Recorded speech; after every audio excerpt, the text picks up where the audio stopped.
What's up guys, it's Colin with Kill Mode, and today I'm going to be reviewing the Ferodo DS2500 brake pads inside of my F82 M4. Of course the brakes are the same on F80 M3s, BMW M2s, as well as some non-M models that do have the M Performance brakes. So these brake pads apply to a lot of different vehicles, and today I'm going to kind of break down my opinion on them in the last 700 miles of street driving and one track day.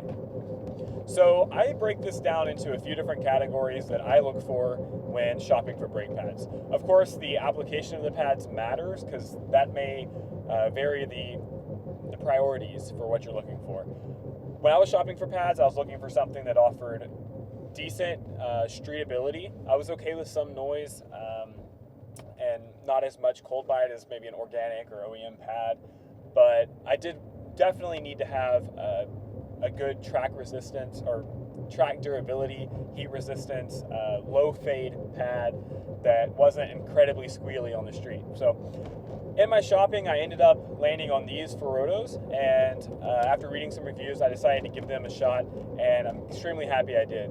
So looking at different categories for the pads, let's talk about their streetability. How are they on the street? Their manners. So I was actually blown away with these pads. They make no noise. I have not heard them squeal, not heard them grind once. I did install new rotors with these pads, so they have the opportunity to bed in really well, and they're only meshing with their material on the pad or on the rotor. If you're swapping pads back and forth, I'm not sure how they'll do with materials from other pads, but as far as I'm concerned, they're just as good as OEM in terms of sound. And the second category would be cold bite. So these pads are really good for traffic and low speed, just coming up to stop signs, stoplights, things like that. I've had no complaints for having a lazy pad, slow response for it to bite. They're not as good as maybe an organic pad that takes a really low heat to actually get some friction coefficients, but there's trade-offs. There's a compromise you're going to make with a pad that's able to withstand high heat, and some of that comes with sacrificing low heat tackiness or grab. But they're just fine.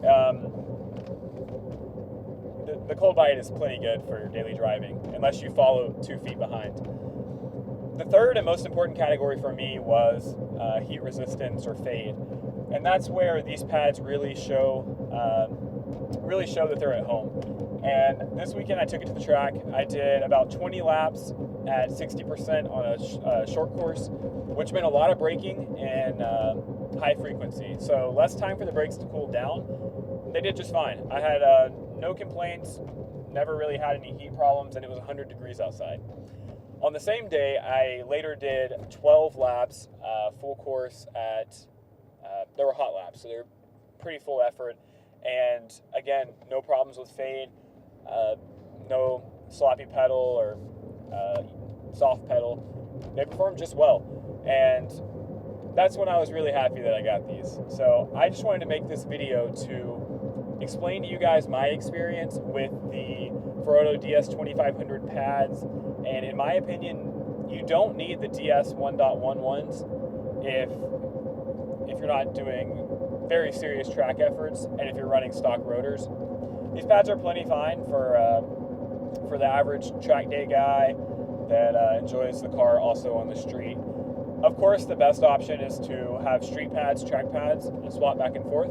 But if you don't want to deal with that, these pads are plenty good for dual purpose. So anyways, guys, that's my review of the Ferodo DS2500s on track and road inside of an F82 M4. I hope you got something from this. If you found it insightful, be sure to subscribe, like the video, and comment. I'll be sure to leave a link in the description to where you can purchase these. Have a great one.